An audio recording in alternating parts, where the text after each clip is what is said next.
Meme से मोहब्बत ड्रामे की अगली किस्त धमाका खेज होने वाली है। रोशी की शादी है और सबको बेसब्री से इंतज़ार है कि वो क्या करने वाली है। अब इस एपिसोड में तो रोशी ने वाजे कर दिया कि वो कुछ बहुत बड़ा करने वाली है। इसीलिए तो इतनी नॉर्मल बिहेव कर रही थी सबके सामने, शादी की तैयारियां कर रही थी सबके साथ मिलकर।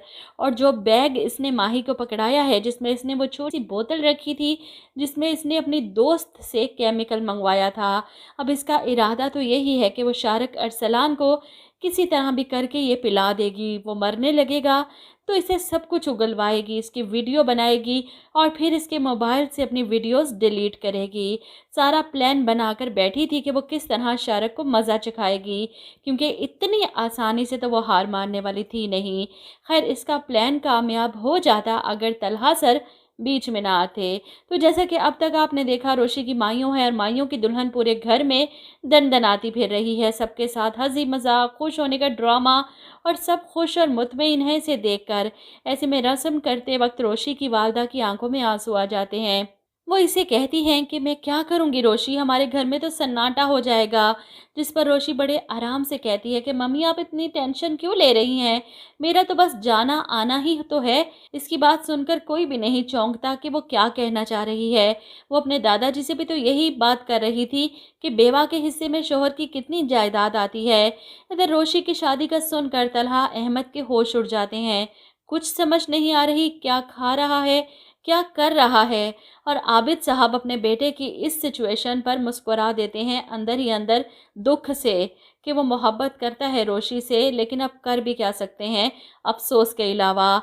ऐसे में आप देखेंगे कि तलहा फ़ोन करता है आयत को रोकने के लिए, इसे समझाने के लिए कि तुम मेरी वजह से अपनी ज़िंदगी बर्बाद मत करो। जिस पर रोशी कहती है कि आपको अपने बारे में गलत फहमियों के साथ साथ खुश फहमियाँ भी बड़ी हैं। आपको लगता है कि मैं आपकी वजह से ये शादी कर रही हूँ, मैं क्यों आपकी ज़िद और गुस्से में शादी करूँगी।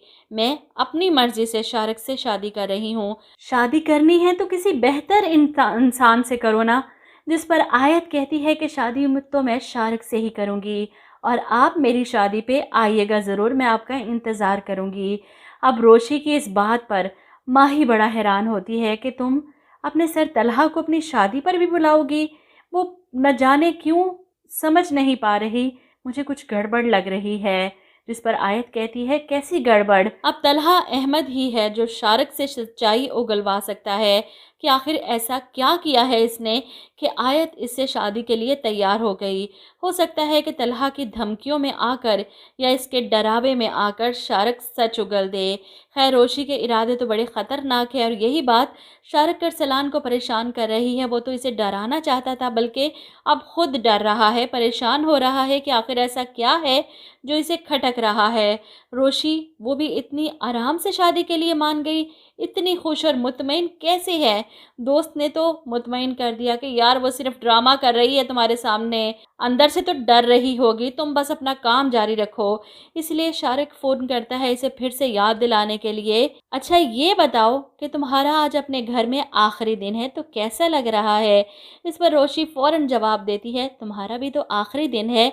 ये सुनकर शारिक हैरान, क्या मतलब। इधर आयत शारिक को मजीद डराती है कि मुझसे शादी करके तुम्हारी सांसें रुक जाएंगी, तुम्हारा दिल धड़कना बंद हो जाएगा।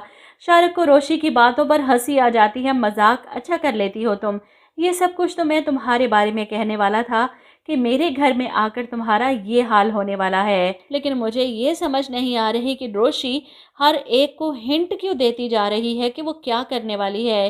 कभी दादाजी को, कभी अपनी माँ को, कभी तलहा अहमद को, और अब तो शारिक को भी हिंट दे दिया कि तुम्हारा आखिरी दिन है, अगर कुछ करना है तो चुप करके करे। खैर, शादी का दिन आ पहुंचा और शारिक दुल्हा बना, शेरवानी पहने अपने दोस्त के सामने अपने मकरूह इरादे जाहिर करता है कि मैं उसे हासिल भी कर लूँगा और इसे बदनाम भी कर दूंगा पूरे ज़माने के सामने। लेकिन इससे पहले ही तलहा सर अपना काम करने वाले हैं। वो कभी हाथ पर हाथ रखकर नहीं बैठने वाले कि रोशी की शादी इस 2 नंबर लड़के से होने दें और बैठकर तमाशा देखें। ऐसा तो कभी नहीं हो सकता।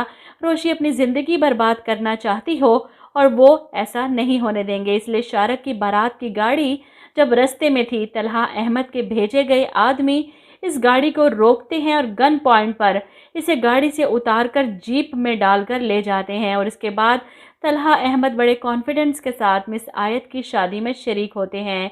इसे देखकर आयत की आंखों में आंसू हैं, लेकिन खुद को मजबूत और खुश दिखाने की नाकाम एक्टिंग कर रही है स्टेज पर बैठी।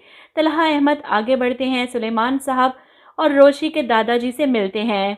ऐसे में मोहित भी आ जाता है आबिद अंकल के साथ, और इसे देखकर रोशी के चेहरे पर मुस्कुराहट आ जाती है। वो हाथ बढ़ाकर मोहित को अपने पास बुलाती है, इसे गले लगाती है। और तलहा जो जानता था कि बारात तो आएगी नहीं अब, इसलिए रोशी के पास स्टेज पर आकर बैठता है। आपको वही हासिल होना चाहिए जो आप चाहती हैं। जिस पर रोशी आंखों में आंसू लिए कहती है, जी बिल्कुल, जो मैं चाहती हूँ वही मिलेगा। ऐसे में तलहा की इस बात पर दिल खुश हो गया। वो वाकई रोशी को वही देना चाहता है जो वो चाहती है। अब बारात नहीं आएगी, शारिक गायब है, सब परेशान के दुल्हा नहीं मिल रहा। आयत भी हैरान होती है कि शारिक कहाँ चला गया। और जब बारात नहीं आएगी तो आयत की शादी तलहा अहमद से हो जाएगी, और वो खुद भी तो यही चाहता है। इसीलिए तो इसने हिंट दिया है रोशी को कि आप जो चाहती हैं वो ही आपको मिलेगा। तो बहुत मज़े का सीन होने वाला है जब इन दोनों की शादी होगी। और आयत जो प्लान करके बैठी थी शारिक अरसलान की जान लेने का, वो तलहा अहमद पहले ही निकाल लेगा, सब कुछ उगलवा लेगा इससे, और फिर इन वीडियोस को भी डिलीट कर देगा। लेकिन आयत को तो इस बारे में कुछ नहीं पता। इसीलिए जब इसकी शादी तलहा अहमद से होगी तो इसे लगेगा कि ये तो ज़बरदस्ती तलहा अहमद के सर पर मुसल्लत कर दी गई है, इसीलिए वो इस शादी से खुश नहीं होगी।